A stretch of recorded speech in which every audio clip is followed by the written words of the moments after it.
नमस्कार, मैं हूं विनय सिंह। आपका बहुत बहुत स्वागत है 11 बजे के लाइव कार्यक्रम में। लगातार हो रहे आंदोलन के बीच अब सरकार झुक रही है। लगातार हो रहे आंदोलन के बीच अब केंद्र सरकार नियुक्ति के विज्ञापन निकालने वाली है। वित्त मंत्रालय और रेलवे मंत्रालय के द्वारा जारी नोटिस में कहा गया है कि किसी प्रकार की नौकरी में कोई भी कटौती नहीं की जाएगी। पहले यह सूचना आ रही थी कि नौकरी में कटौती होगा। इसके बाद सोशल मीडिया में लगातार आंदोलन शुरू हो गया। अब वित्त मंत्रालय ने एक नोटिस जारी करके कहा है कि सरकारी एजेंसी जैसे कि staff selection commission, SSC, UPSC, railway recruitment board जैसी संस्था के जरिए पहले जिस प्रकार की भर्ती हो रही थी वही भर्ती जारी रहेगी। किसी प्रकार के पद में कटौती नहीं की जाएगी। जो न्यूज में दिखाया जा रहा है वह आंतरिक प्रक्रिया से संबंधित है। सरकार ने सभी मंत्रालय विभाग से गैर जरूरी खर्च को कम करने के लिए कहा था। इसमें मंत्रालय से परामर्श की नियुक्ति की समीक्षा करने, आयोजन में कटौती करने और छपाई के लिए आयातित कागज़ का इस्तेमाल बंद करने की सलाह दी गई थी। इसके बाद सरकारी नौकरी पर प्रतिबंध होने की अफवाह शुरू हो गई। अब वित्त मंत्रालय ने यह सफाई दे दिया है। वहीं दूसरी ओर प्रमुख संस्था रेलवे मंत्रालय ने कहा है कि वह जल्द ही 1,80,000 वैकेंसी निकालने वाली है, जो एनटीपीसी कैटेगरी की भी होगी। जाहिर सी चीज़ है कि रेलवे में एनटीपीसी कैटेगरी सबसे महत्वपूर्ण होता है और रेलवे के द्वारा विज्ञापन पिछले साल निकाला गया था, लेकिन अब यह सूचना आ रही थी कि रेलवे प्राइवेट हो जाएगा और इसमें वैकेंसी नहीं आएगी।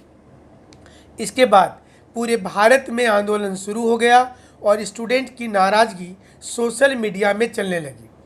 जिस प्रकार से मोदी जी ने कोरोना काल में थाली बजाओ कार्यक्रम आयोजित किया था, उसी प्रकार से स्टूडेंट ने भी थाली बजाओ कार्यक्रम करके स्टूडेंट्स ने एक विरोध दर्ज करवा दिया। सरकार को ऐसा प्रतीत हो रहा है कि अगर जल्द ही इसमें सुधार नहीं किया गया तो आने वाले समय में काफ़ी दिक्कत हो जाएगी। सवाल इतना ही नहीं है, पिछले कई दिनों से संघ लोक सेवा आयोग, अलग अलग स्टेट कमीशन और केंद्र में स्टाफ सिलेक्शन कमीशन और रेलवे की भर्ती कम हुई है। करोड़ों की संख्या में युवा बेरोजगार हो गए हैं। अगर आप बैंकों की बात करें तो जहां बैंक में प्रतिवर्ष 10 से 15,000 वैकेंसी निकलती थी, वह घटते घटते 5,000, 4,000, 3,000 और इस बार तो 1,500 सीट पर सीमित हो गई है। अब सोचिए कि जो स्टूडेंट बीटेक और एमबीए करने के बाद रोजगार तलाश रहे हैं, प्राइवेट सेक्टर में मन मुताबिक ना तो सैलरी मिलती है और ना रोजगार, इसलिए लोगों का झुकाव और पहला चॉइस सरकारी दफ्तर और सरकार के बाबू के जैसा होना चाहिए और वो हो जाता है।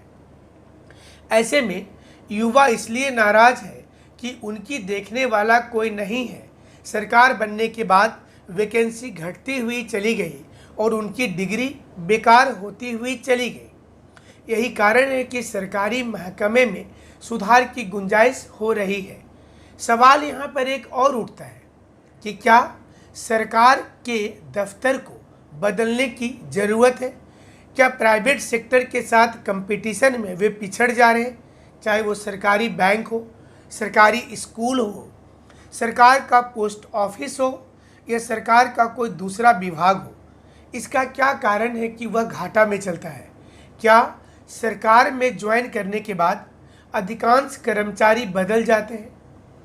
हम आपको हाल की एक घटना बता देते हैं कि हमारे संस्थान के द्वारा पोस्ट ऑफिस के माध्यम से कई स्टूडेंट को कुरियर और वहां से पोस्टल के द्वारा स्टडी मटेरियल भेजी जा रही है, लेकिन कभी पोस्ट ऑफिस में कपड़ा ख़त्म हो जाता है, कभी वहां के क्लर्क नहीं रहते हैं, कभी पोस्ट मास्टर नहीं रहते हैं, कभी वेटिंग वाला लोग नहीं रहते हैं, कभी पैकिंग वाले लोग नहीं रहते हैं।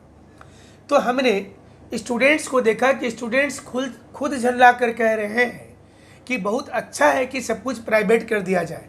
यहाँ पर उन तमाम सरकारी कर्मचारी को सोचने की ज़रूरत है कि उनकी गलतियों का खामियाजा नए युवाओं को भुगतना पड़ रहा है। काम वे नहीं करते हैं, फांकीबाजी वे करते हैं और इसका नतीजा होता है कि लोग सिस्टम पर उंगली उठाते हैं। लोगों को लगता है कि प्राइवेट सेक्टर जितना अच्छा काम करता है, इस प्रकार से गवर्नमेंट सेक्टर क्यों नहीं करती है। इसलिए ज़रूरत है वर्तमान में कि गवर्नमेंट सेक्टर को सोचना पड़ेगा। जो लोग सरकार में आज काम कर रहे हैं, उन्हें ये देखना पड़ेगा कि आने वाली पीढ़ी नष्ट नहीं हो।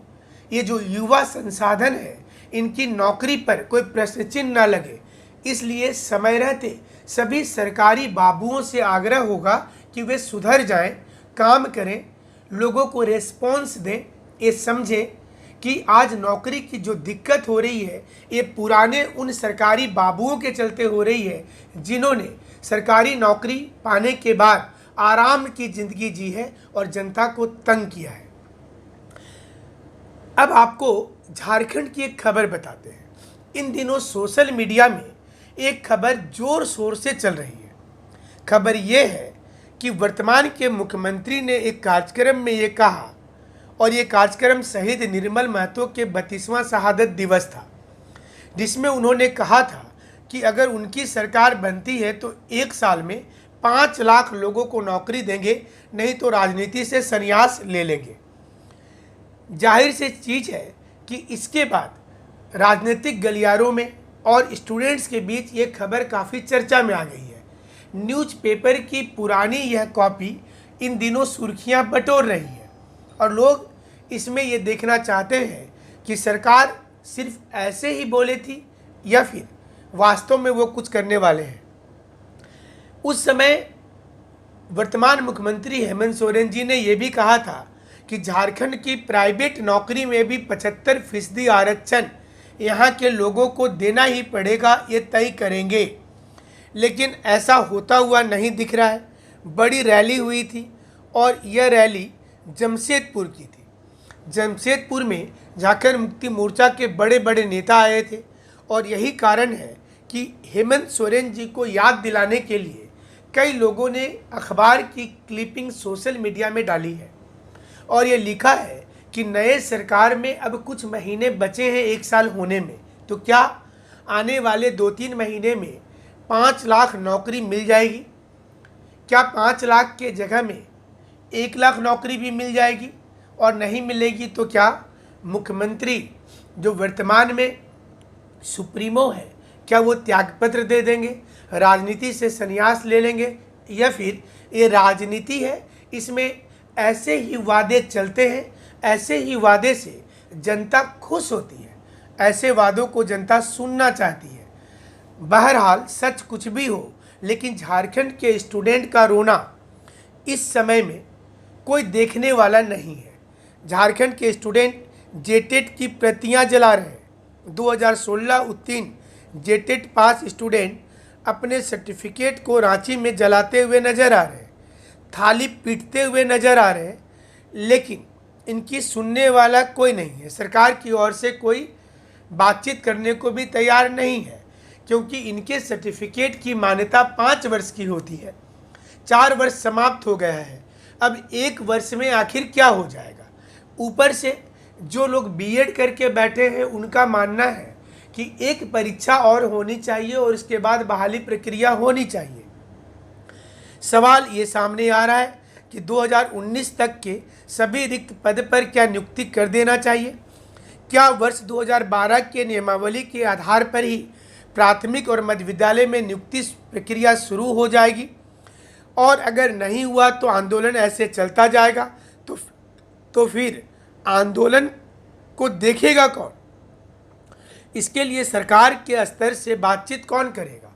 समय समय पर वर्तमान शिक्षा मंत्री का कुछ अच्छा न्यूज भी आ जाता है।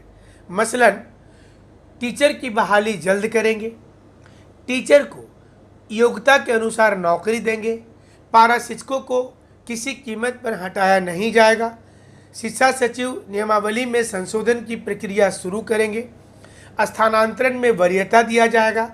ऐसे न्यूज आने के बाद शिक्षा जगत में खुशी की लहर दौड़ जाती है और लोगों को इंतज़ार शुरू हो जाता है कि जल्द ही उनके बारे में सोचा जाएगा।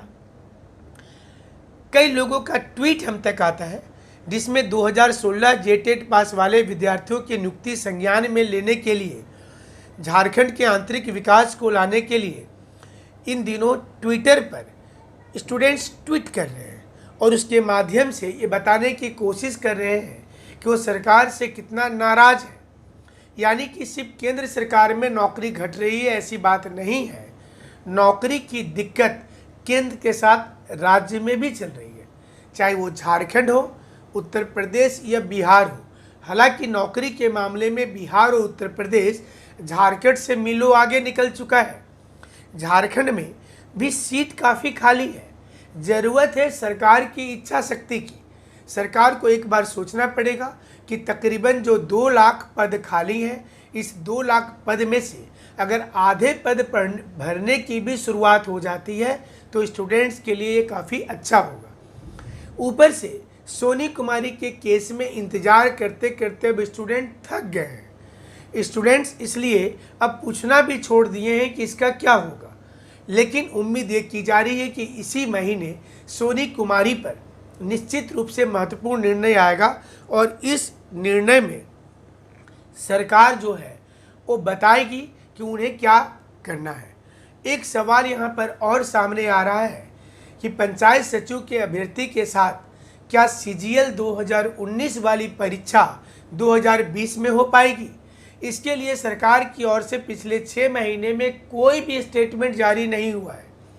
यूट्यूब में लोग अपने अंदाज से वीडियो बना रहे हैं, बट सच इसके परे है। सरकार स्वयं नहीं समझ पा रही है कि वह नियुक्ति किस आधार पर शुरू करे, 1932 के खाद्यान्न पर, 1964 के खाद्यान्न पर, या फिर 2008 या 2015 के खाद्यान्न पर, या 1985 के। इसलिए इसी उधेड़बुन में कमेटी बनाने की बात समय समय पर आ जाती है, लेकिन देखना होगा कि इस कमेटी से लाभ कितने लोगों को हो रहा है। जेपीएससी को लेकर सूचना ये आ रही है कि हाई लेवल कमेटी की रिपोर्ट कुछ दिनों के अंदर सौंप दी जाएगी, जिसमें प्रारंभिक परीक्षा में ही रिजर्वेशन को लेकर समय समय पर सवाल जवाब होता रहा है। हालांकि जब हाईकोर्ट ने इस पर सवाल पूछा था तो जेपीएससी ने ये कहा था कि इंडिविजुअल कट ऑफ प्रारंभिक परीक्षा में ज़रूरी है, मुख्य परीक्षा में अस्पष्ट रूप से लिखा हुआ है।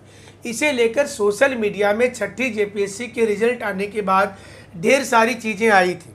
सवाल ये भी सामने आ रहा है कि क्या आने वाले समय में स्थिति बदलेगी, चुनौती बदलेगी, या फिर स्टूडेंट ऐसे ही परेशान रहेंगे और उन्हें ऐसे ही परेशानी का सामना करना पड़ेगा। बहरहाल आप हमारे साथ जुड़े रहिएगा, जो सच्ची वाली खबर होगी, सच्चा विश्लेषण होगा, ज़रूर बताएंगे। बहुत से अभ्यर्थी लगातार फ़ोन करके ये पूछ रहे हैं, मैसेज भी कर रहे हैं कि क्या जो लोग टीजीटी परीक्षा में पेटिशनर हैं, केस का फाइनल होने के बाद सिर्फ उनको लाभ मिलेगा या सारे लोगों को मिलेगा। यूट्यूब चैनल के आधार पर उन्होंने पूछा है कि बहुत से लोग दिग्भ्रमित चीज़ों को फैला रहे हैं। हम यहाँ पर स्पष्ट कर देना चाहते हैं कि कोर्ट का निर्णय जो होगा वह निर्णय पर सभी लोगों को लाभ मिलेगा। इसका लाभ सिर्फ कुछ सीमित लोगों को मिलेगा, ऐसी कोई बात नहीं है। और ना ही वहाँ पर वर्बल किसी परीक्षा के लिए अंतिम सुनवाई के दिन बातचीत हुई थी कि इसे कैंसिल किया जाएगा और इसे रखा जाएगा। यूट्यूब है, सोशल मीडिया